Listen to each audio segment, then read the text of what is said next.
Mohamed Bangoura, vous avez suivi forcément l'inauguration de ces infrastructures, cette voie de pénétrante de 4 km et cette dotée d'une aire de stationnement, mais aussi d'autres commodités pour en tout cas faire en sorte que les chauffeurs, ceux qui conduisent les gros porteurs en provenance du Mali puissent être dans les conditions les plus idoines. Donc une manière pour le port de Conakry de renforcer son attractivité pour capter le transit malien, parce que c'est important, on est dans une guerre de positionnement entre les différents ports de la sous-région. Oui, c'est important pour les deux pays, pour la Guinée et pour le Mali. J'apprends qu'on va construire 80 chambres pour ces chauffeurs maliens. C'est déjà fait, c'est déjà fait. Voilà, ça c'est déjà fait. Ouais. Alors, ça va quand même renforcer cette coopération entre les deux pays, mais aussi et surtout l'économie des deux pays. Est-ce que vous pensez que toutes ces installations qui ont été inaugurées la semaine dernière, qui sont des réalisations d'Alport Conakry, vous pensez que c'est une manière pour le port de Conakry de draguer davantage le Mali, tous nos amis, nos voisins maliens, pour qu'ils soient en tout cas intéressés à faire transiter le flux de leurs marchandises à partir du port de Conakry? Ce qu'il ne faut pas aussi oublier, l'embargo de la CEDEAO aussi est passé par là. Puisque la Guinée a été le seul pays qui n'a pas fermé ses frontières avec le Mali. Et donc, les deux présidents, les deux chefs de la transition, et qui se connaissent également, les deux chefs de la junte, ça a aussi signifié quand même cette façon de dire, nous qui sommes également des militaires, il faudrait que nous posons des actes pour le futur. Et dans ce sens, je pense que ça va quand même aider la Guinée et le Mali à avoir de l'argent, mais aussi et surtout soutenir nos amis maliens. Nos amis maliens qui n'ont pas de port. Oui, qui n'ont pas de port, mais pour l'instant, moi je pense que du côté de Dakar engrange plus que la Guinée. Et vu qu'il y a eu... Donc le port de Conakry essaie de rattraper son retard aujourd'hui sur la concurrence. En ce qui concerne le transit malien, c'est important. C'est pour cela que je parlais d'une guerre de positionnement des différents ports. Et on peut dire, sans se tromper, que à travers ces installations, si tu permets à Kumba, à travers ces installations, que le port de Conakry essaie de refaire petit à petit son retard sur ses concurrents. Oui, ce sont des investissements assez intéressants, mais Aboubacar, j'ai une autre lecture. C'est que l'économie malienne va davantage profiter des infrastructures guinéennes. Et vous allez vous dire... Et pas le contraire. Et vous allez vous dire, mais comment? Alors, je vous explique un peu. Premièrement, cette contournante nous permettra de protéger des vies. Parce que d'habitude, les camions causent des grands accidents. Donc, si tu permets, Akumba, on va aller droit au but, on va aller sur le terrain pour entendre M. Ousmane Savané, le directeur général adjoint de Alport Conakry. Bonjour, M. Savané, bienvenue. Bonjour, M. Diallo Bakar. Bienvenue sur notre antenne et bienvenue dans le comptoir. Bien, merci.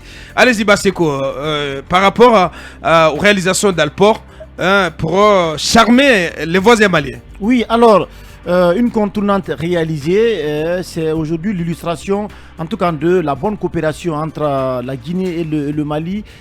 Dites-nous quels sont les enjeux et à quoi cela peut avoir comme impact. Voilà, comme impact aujourd'hui. Ouais.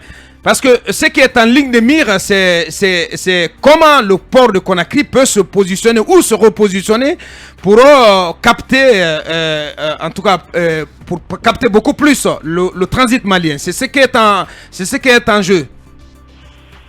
Et Abakar, je dois d'abord commencer par remercier les autorités guinéennes et à sa tête le colonel Mamadi Doumbia pour peser de tout son poids pour débloquer le projet de pénétrante qui a été bloqué subjectivement durant plus de 2 ans et demi. Maintenant, la réalisation des pénétrantes permet d'augmenter la capacité de desserte du port autonome de Conakry, c'est-à-dire augmenter la classe de débarquement qui devrait faire un tour seulement entre Madina et le port de Conakry, où on devrait faire 2 ou 3 tours en fonction de 24 heures. Ça, c'est une performance qu'il faut signaler. Le parking est réalisé pour le Malien. Vous savez, les Maliens étaient confrontés à d'énormes problèmes. D'abord, ils ne connaissent pas la circulation routière. Donc, quand ils calent le long des routes, ils sont arnaqués et ils sont embêtés parce que c'était un problème. Désormais, et deuxièmement aussi, ils avaient des problèmes de logement. Quand ils viennent, ils sont obligés de dormir sous les camions ou bien au-dessus des camions. Ouais. On a même eu une accident d'entraîneur, quelqu'un qui est tombé du camion et il est mort. Bon, c'était pas un Malien, mais c'était un Guinéen, ça. Donc, la réalisation de cette auberge de 70 lits, avec toutes les communautés nécessaires, y compris une mosquée à l'intérieur, et une salle de sport et des bureaux, tous climatisés, permet aux Maliens désormais, au lieu de dormir sur les camions, de dormir dans un confort nécessaire. Vous savez, en matière de conquête de transit, les premiers clients, ce sont les chauffeurs, qu'il ne faut pas minimiser.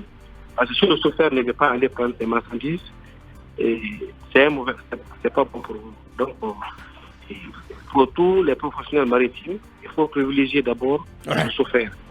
Il va aller chercher le premier client sur le chauffeur. Ensuite, vient maintenant les grands importateurs. Aujourd'hui, grâce à cette offensive commerciale, nous avons d'abord déclenché le trafic du coton. Ouais. Vous savez, il y a plus de 20 ans, la Guinée avait perdu le trafic de coton, l'exportation du coton. Ouais. Ce qui fait qu'il n'y avait que l'importation. Et là, c'était élevé. Les camions qui partent vides et qui partent pleins viennent vides. Les camions aussi qui viennent vides vont partir pleins. Donc, le transport était très élevé. Donc, maintenant, à cause du trafic de l'exportation aussi, le prix a baissé, le prix du transport a baissé. Ce qui fait exploser le transit. Nous avons déjà ici plus de 400 000 tonnes. Il y a 60 000 tonnes de carburant qui sont annoncées, 35 000 tonnes d'engrais qui sont annoncées, 25 000 tonnes qui sont annoncées en décembre. Ça, c'est un rapport qu'on avait jamais atteint dans l'histoire du transit en Guinée. Bien. Donc, on voit bien que vous avez tout mis en œuvre pour, en tout cas, draguer davantage nos partenaires, nos amis maliens. Comment vous avez une question ou pas? Non, en fait, moi, je m'en réjouis que cette contournante puisse protéger des vies désormais et lubrifie la circulation. Et mieux, est-ce que les conducteurs maliens qui vont utiliser l'auberge que vous avez réalisée vont payer cette logistique-là? Est-ce qu'ils vont payer la nuitée ou bien le temps? Mais c'est gratuit. Qu'ils y passeraient, ou bien c'est gratuit? C'est gratuit, il ne paye rien. C'est gratuit et c'est ça qui fait la différence du port de Conakry aux autres ports de la sous-région. Monsieur Savané. Oui. Ça fait que nous sommes les premiers ports à mettre à mettre une telle commodité à la disposition des... Avec une telle commodité à la disposition des chauffeurs. Des chauffeurs maliens. Il y a un chauffeur qui a fait un témoignage qui m'a épaté. Il dit, monsieur le directeur, je n'ai pas de clim chez moi. Même au Mali, à la maison, je n'ai pas de clim. Oh là là. Ouais, parce que le courant est très cher au Mali. Hein. Je vais dormir dans une chambre climatisée. Ça, c'est grâce à Albert. Pour la première fois. Voilà. Donc, il faut savoir que nous sommes prêts à casser des prix pour venir en Guinée ici.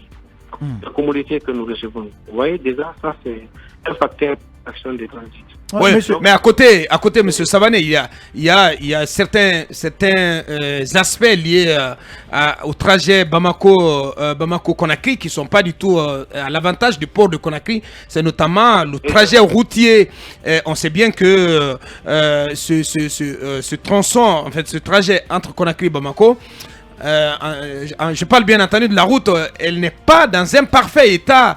Et ce n'est pas un handicap pour le port de Conakry par rapport à ses concurrents. Je parle notamment le port de Dakar ou le port d'Abidjan.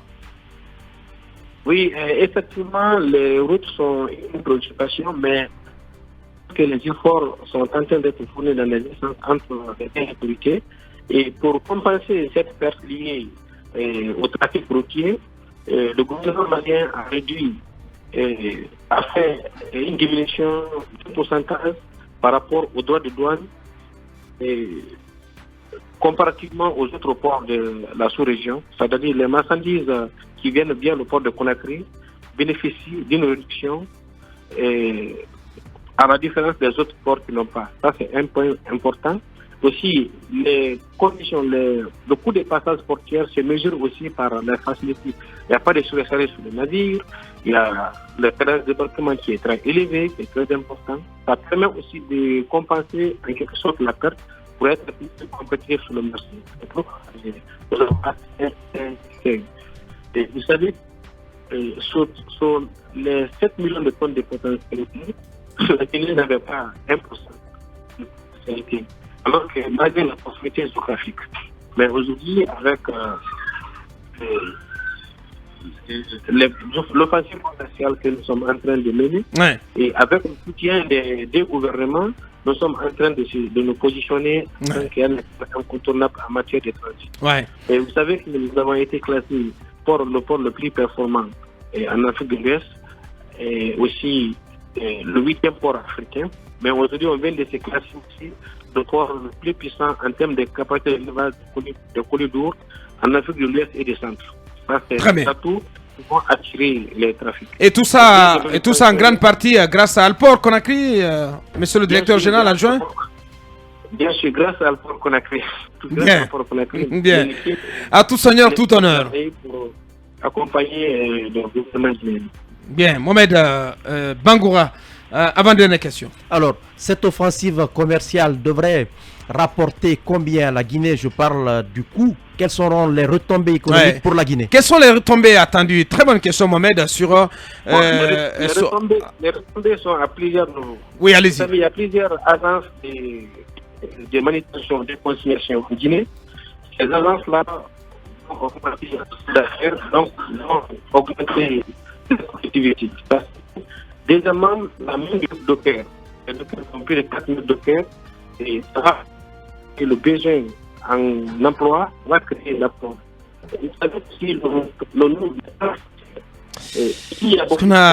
la liaison n'est pas très nette. Hein. Je ne sais pas, parce qu'on a encore 7 minutes. Peut-être que on va essayer de le rappeler, Tigane, pour qu'il ait une liaison beaucoup plus nette entre notre studio et notre invité Bassekou.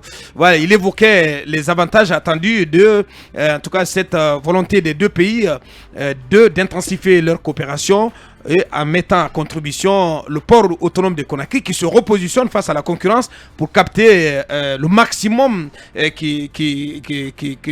possible, le maximum possible du transit malien. Oui, d'abord, il a parlé de la relance du projet Coton, ce que j'ai noté dans son intervention, parce que vous savez, ce projet, vous le savez comment il est mort, il y avait assez de difficultés aujourd'hui pour lancer notamment ce projet à cause des difficultés liées notamment au transport terrestre, parce que ce sont quand même des gros camions, et bien à cause de la qui transportent le coton malien. Voilà, qui transportent le coton malien. Ça, c'est... Deuxièmement, il a parlé aussi de l'augmentation, notamment en fait le bénéfice que cela pourrait apporter lié aux frais de passage portuaire.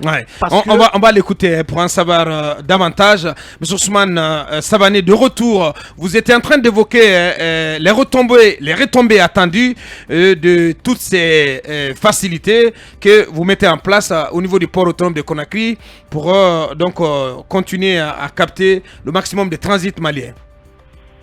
Les retombées des transits d'abord sont très très substantielles pour les pays côtiers, parce que tout simplement les Guinéens sont obligés d'importer en Guinée, mais les Maliens ont plusieurs possibilités d'importer au Mali sans passer par la Guinée. Donc d'abord, toute importation vers le Mali est un plus d'abord à l'économie. Ça demande l'emploi ça demande des chiffres d'affaires au niveau des agences de consignation qui sont là, et les agences de manutention. Ça demande aussi beaucoup de main-d'œuvre docker pour la manutention, donc la création d'emplois, et aussi ça facilite la création de plusieurs entreprises de transport. Et quand vous prenez un camion, plus il y a 2 apprentis qu'il faut prendre. Donc plusieurs camions, par exemple pour un bateau de 30 000 tonnes, il faut 18 000 rotations. C'est-à-dire au minimum, il faut 2800 rotations. Ça veut dire au minimum, il faut créer une flotte de 200-300 camions. Donc imagine, en Guinée, ça demande beaucoup de création d'entreprises, de transport, et donc ça participe à l'économie de façon globale. Maintenant, quant à Alport, Oui. chaque nouveau bateau augmente son chiffre d'affaires, par conséquent, augmente le chiffre d'affaires de l'État et augmente aussi le chiffre d'affaires du port autonome qui a un pourcentage sur chaque chiffre d'affaires collecté par Al-Bayrak. Donc, c'est très pertinent et très important Bien. pour l'économie. Pour l'économie. Bien. Oui, Koumba, Mohamed. Non, Bien. Vas-y, Mohamed. Bien. Je pense que l'essentiel est dit. Hein. Oui, c'est ça. Est-ce que vous avez un dernier message, M. Ousmane Savané? Est-ce qu'on arrive au terme de cette émission? Merci. Et ce que je veux dire, d'abord, je demande à tous les acteurs maliens ici de faire confiance au plan de De ne plus hésiter. De ne plus hésiter. Les performances sont déjà au rendez-vous et confirmées par les gestions internationales.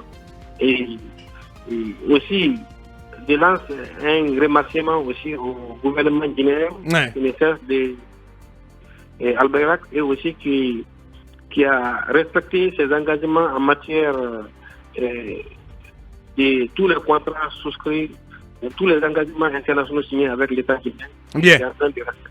Bien. Et quels sont les chantiers sur lesquels travaille le port pour continuer donc de rendre le port de Conakry beaucoup plus performant? Quels sont les projets à court et long terme? À court terme, nous sommes en train de construire deux nouveaux quais de 1000 mètres linéaires. Actuellement, à l'instant où je vous parle, les constructions sont en cours et ça va bientôt finir. On a envoyé des pieds, des quais et les murs des quais aussi sont en construction. Et ça va augmenter la capacité du port et ça va faire confirmer le port dans son rôle de premier plan en matière de port de transit et de transbordement. Envoyer les dragues aussi pour draguer le port et faire un approfondissement des chenals et des bassins portuaires, et ce qui va aussi contribuer fortement à accueillir des grands navires de toute taille et à tout moment, ce qui est très très significatif pour un port.